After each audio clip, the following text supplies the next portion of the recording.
Burma, that will solve all the problems. And I think we know from our experience here in the UK that just having democracy doesn't solve the problems. But there is a big difference when you do have democracy. You see, when politicians take money illegally from big businessmen, they are held to account.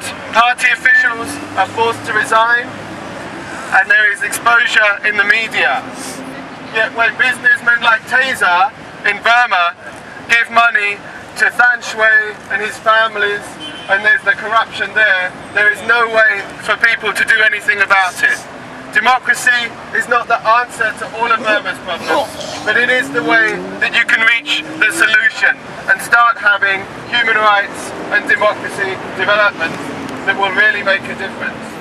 We've seen here in the UK how the freedom and democracy here can make a difference, and how you, the Burmese community here, through your actions, have actually changed British government policy.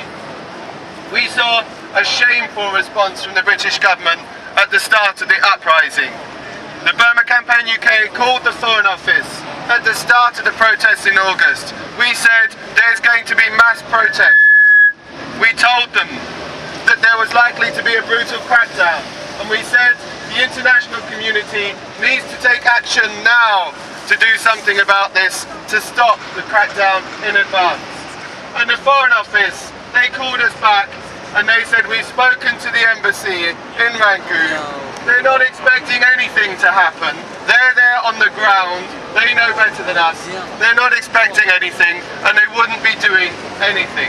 And then when the arrest started and the protests grew and the intimidation continued and the British government still did nothing, and the European Union still did nothing.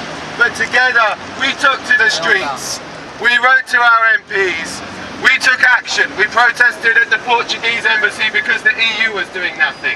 We protested outside the British Foreign Office because the British Foreign Office was doing nothing. We protested outside the Burmese embassy, and we did change government policy.